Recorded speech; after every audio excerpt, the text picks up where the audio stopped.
금일은 송원산업 차트 분석 한번 해보도록 하겠습니다. 단일가 패턴으로서 기준이 되는 단일가가 형성이 되었고 단일가 2일차로 접어드는 구간에 있습니다.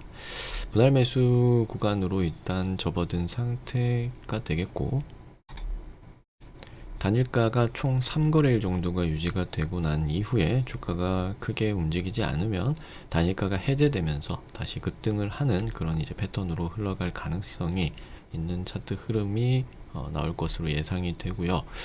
예, 지금 메인 3기법 제가 말씀드리는 상한가 기법이라든지 투자연구 지정 기법 그리고 종가 베팅 기법 이후에도 여러 가지 기법이 있지만 이 단일가의 기법도 있습니다. 단일가 패턴에 대한 기법도 있고 이 단일가 패턴이 걸리는 모든 단일가가 전부 다 이제 단타가 되는 것은 아닙니다. 모든 게 다 기준이 되는 그런 이제 종목들을 찾는 게 우선이 되겠고 이전에 제가 유튜브 영상에서도 올려드렸던 단일가 패턴이 있는데 우선 이제 송원산업 같은 경우도 그 기준에 부합이 어느 정도 됐기 때문에 단일가 1일차가 현재 나온 상태고 2일차, 3일차 정도까지 또 분할 매수 위로 급등이 좀 나올 수도 있습니다. 위로 이제 나올 수 있는 구간 어느 구간에서든 분할로 일단은 매수 타점으로 나올 수 있다. 그리고 3일차까지 나온 이후에 그 다음 거래일이든 다음 거래일이든 해제가 된 이후에는 다시 한번 급등세가 이어지면서 고점을 넘어설 가능성이 있다. 그러면서 지금은 분할 매수 타점이다. 단일가 걸려있는 동안에는 여러 이제 구간마다 여러분들이 좀 매수를 잘 해서 분할 매수 관점에서 물량을 좀 잘 모아가는 게 중요할 수 있겠습니다. 그럼 제가 이 단일가가 기준이 되었던 단일가 패턴 중에서 유튜브에서 알려드렸던 종목들이 어떻게 움직였는지 몇 가지 종목만 한번 살펴보겠습니다. 조금 오래전에 말씀을 드렸던 매드팩토라는 종목이 있어요. 자, 매드팩토 같은 경우도 자 보시면 단일가가 걸립니다. 이 구간에서 단일가가 걸렸고 이 3거래일 정도 동안에 매집할 기회를 줬기 때문에 여기서 매수 관점이다 말씀을 좀 드렸고 단일가가 다 끝난 이후에 그 다음 날에 바로 급등을 보여주면서 그 당일 거래 슈팅 포지션이 23%까지 나왔습니다. 그래서 이 단일가 패턴은 뭐 수치화하기는 조금 그렇지만 제 나름대로의 수치화를 시켜 본다면 이 분할 매수하는 그 타점 대비 20% 정도까지는 충분히 단타 자리를 준다. 이게 핵심 내용 중에 하나인데 이 매드팩토 같은 경우는 27% 정도까지 고가권을 형성을 했지만 뭐 여러분들이 뭐 10%, 15% 구간에서도 충분히 익절하시면서 자유롭게 평단가가 조금 다 다를 수 있기 때문에 평단가 대비했을 때 급등하는 자리를 잘 이용해서 단타를 치는 그런 패턴이 되겠습니다. 그래서 뭐 평단가 기준 대비했을 때 5% 먹고 나오는 경우도 있을 거고 15%, 많게는 20%, 30%, 정말 많게는 40%까지도 충분히 포지션을 보여주는 종목도 있기는 하지만 거기에 대한 이제 리스크는 또 안고 가야 되는 부분이 있습니다. 그래서 이 단일가 이후의 움직임은 일단 슈팅 포지션이 한번 나왔기 때문에 크게 바로 슈팅 포지션을 주었기 때문에 그 이상 노리기는 이제 리스크가 나올 수 있습니다. 그래서 언제든지 익절이 나오는 자리들 고가권을 돌파하면서 나오는 움직임이 나왔다면 그 다음엔 접근을 하지 않는 것이 가장 좋은 방법이기는 해요. 그래서 이 매드팩토도 적중이 되었던 패턴이 되겠고 그리고 나무가라는 종목도 있어요. 자, 나무가도 마찬가지예요. 이 패턴도 단일가가 걸린 날에 제가 단일가 걸리고 나서 위로 이제 밑으로 내리면 좋지만 위로 밑으로 내려주지 않고 위로 올라가면 또 분할 매수 관점으로 접근을 하셔야 되는 종목으로 말씀을 드렸고 단일가가 끝나는 3거래일 차 때까지 급등이 나왔습니다. 그래서 한 15% 정도까지 고가권을 주었기 때문에 이 고가권 어느 구간에서든 뭐 매매하기 쉽지는 않았겠지만 10% 이상만 돼도 익절하는 포지션으로 가져가도 괜찮은 패턴입니다. 그리고 이 종목은 또 단일가가 해제가 된 이후에 가는 움직임이 좋은데 단일가 중에 움직였기 때문에 어쨌든 고가권을 갱신을 했기 때문에 이 구간에서는 익절 포지션으로 가져가는 것도 나쁘지 않습니다. 그 이후에는 단일가가 해제가 됐음에도 불구하고 밑으로 조금 하락세가 나왔죠.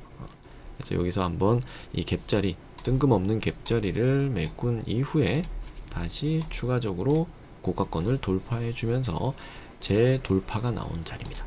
그래서 이 종목 같은 경우도 뭐 이 분할 매수가 대비했을 때 고가권 15% 처음 자리를 주었고, 또 마지막에 한 번 더 급등을 또 해주면서 21% 정도까지도 충분히 단일가 패턴으로서 단타를 주었던 그런 종목이 되겠습니다. 그 이후에는 추가적인 이제 상승을 하지 못하고 흘러내리면서 마무리가 되었던 종목이기는 해요. 그래서 이런 단일가 패턴에서는 짧게 먹고 나오는 게 핵심이 될 수 있습니다. 그리고 비교적 최근에 솔리드라는 종목도 설명을 드렸죠. 솔리드도 마찬가지. 이 단일가 자리에서 제가 모아갈 수 있다. 단일가 패턴이 나왔습니다. 말씀을 드리고, 분할 매수. 내리면 좋고 내리지 않으면 위로도 분할 매수 관점으로 접근하시면 된다. 그리고 단일가 상거래일 이후에는 급등이 나올 가능성이 있다. 물론 여기서는 급등이라고 하기 애매할 정도로 살짝 급등하는 모습을 보여주면서 단기 한 13% 정도까지는 올려주었지만, 물론 여기도 익절 포지션은 맞습니다. 근데 또 한번 급등이 그 다음날에 나와주면서 20%는 충분히 주는 단타 자리가 나와주는 모습이었어요. 그래서 이 구간 어디든 간에 여러분들은 이 구간에서 접근을 하셨다면 충분히 10%, 15%, 20%까지는 큰 수익 구간입니다. 그리고 단기간 내에 줄 수 있기 때문에 이런 자리에서 여러분들이 너무 욕심을 부리면 안 된다. 욕심을 뭐 부려도 올라가는 이제 종목들이 이렇게 올라가기는 하지만 올라가지 않는 종목들도 있습니다. 결국은 이 종목은 우상향 추세를 유지했기 때문에 우상향 추세 유지할 가능성이 높은 종목을 말씀도 드리기는 했지만 짧게 먹고 나오는 게 일단 핵심 기법이다. 그리고 뭐 추가적으로 상승이 나온 부분에 대해서는 배가 아프더라도 일단 대응하는 게 맞다. 그리고 대응하면서도 이 종목이 쉽게 간 게 아니고 올랐다가 내렸다가를 반복하면서 올렸기 때문에 언제든지 여러분들의 엇박자를 탈 수 있습니다. 그래서 엇박자 타는 것도 나올 수 있기 때문에 엇박자를 한번 잘못하기 시작을 하면 고점에 물렸던 분들은 마이너스 20%는 굉장히 크게 움직여 줄 수 있고, 기다렸더니 다시 또 이 구간에서 잡았는데 또 한 번 마이너스 20% 구간을 주는 경우가 있습니다. 그래서 원하는 타점, 정확한 타점에 잘 매매해서 매수를 해서 오르는 자리에서 매도를 하는 게 핵심이 되겠습니다. 그리고 마지막으로 최근에 설명드렸던 수산 세보틱스가 있습니다.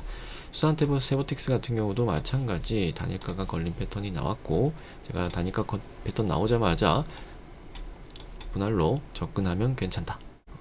이미 아마 첫 거래일이 나오고 나서 제가 설명을 드렸을 텐데, 첫 거래일에 이미 조정이 나와버렸기 때문에 마이너스 5%에 출발했기 때문에 더 밑으로는 조정이 나오면서 매매할 가능성이 조금 낮고, 위로 어느 정도 구간에서 매수를 해야 되는 종목으로 설명을 드렸죠. 그 결과 이 종목도 해제가 되고 나서 바로 상승을 하지는 못했지만, 이것 때문이죠. 아까 나무가라는 종목에서들처럼 이렇게 갭으로 떴기 때문에 이 갭을 어느 정도 메꾼 이후에 또 한번 좋은 매수 타점을 주면서 내려왔죠. 이때는 또 한 번의 매수 타점으로 보시면 되겠고, 그 이후에 시간을 조금 걸리기는 했지만 위로 끌어올려주는 파동을 한번 보여주는 좋은 모습을 보여주었다. 그래서 단일가 이제 평단가 살 수 있는 매수가 대비했을 때 충분히 27%까지 28%까지 상승 수치를 보여주면서 20% 정도는 충분히 단타를 치고 나올 수 있는 그런 자리들을 만들어 줬다. 그렇기 때문에 저는 이 단일가 패턴도 굉장히 신뢰도가 높은 패턴으로 분류를 하고 있습니다. 3기법 외에도 만약에 4기법으로 가게 된다면 이 단일가 패턴도 넣을 수 있습니다. 그만큼 신뢰도 높은 패턴이라고 보시면 되겠고, 아마 유튜브에 올려드린 단일가 패턴 중에서는 거의 다 이렇게 급등이 나오면서 높은 확률을 보여주는 패턴이 나왔어요. 이 패턴 같은 경우는 평균적으로 20% 정도의 수익률을 목표로 가고, 평단가에 따라서 10%에서 20% 사이, 그리고 높이 올라간다고 가정을 한다면 40%, 50%까지 가는 경우도 있긴 있는데, 리스크는 당연히 있을 수 있고, 가는 종목들은 가지만 가지 않는 종목들은 처참하게 무너질 수 있기 때문에 항상 대응을 잘 해야 된다. 그렇기 때문에 이 송원산업 같은 경우도 지금 단일가 기준에, 제가 보는 단일가 기준에서 부합이 되었고, 그 기준에서 단일가 1일차가 나온 상태, 2일차부터 또 흔들면서 밑으로 내려준다면 또 한번 분할 매수 타점이 나올 수 있을 것이고, 3거래일 정도까지, 단일가 3일차 정도까지는 충분한 매수 타점을 줄 것이고, 단일가가 만약에 풀리더라도 단일가가 풀리고 나서 해제가 되고 나서 원래 움직여야 되는 자리에서도 페이크가 나온다면 오히려 매수 기회라고 생각하시면 좋겠고, 아까 두 사례를 이제 보셔서 아시겠지만 갭으로 떠서 만든 자리들은 어느 정도 여기서 만약에 2일차 때 이렇게 하고 3일차 때 이런 식으로 갭이 만들어졌다면 단일가 해제 이후에 다시 음봉으로 무너뜨렸다가 가는 경우도 있을 수 있기 때문에 이 갭자리는 어느 정도 좀 경계를 해야 된다. 그러면 이 갭자리가 뜬다는 것은 어느 정도 갭자리 구간에서 수익 실현을 일부 하고 다시 밑으로 내려올 것을 대비해서 또 분할 매수 타점을 기다리는 것도 또 전략 중에 하나가 될 수도 있습니다. 근데 이 갭을 유지한 채 올라가 버리는 패턴도 많이 존재합니다.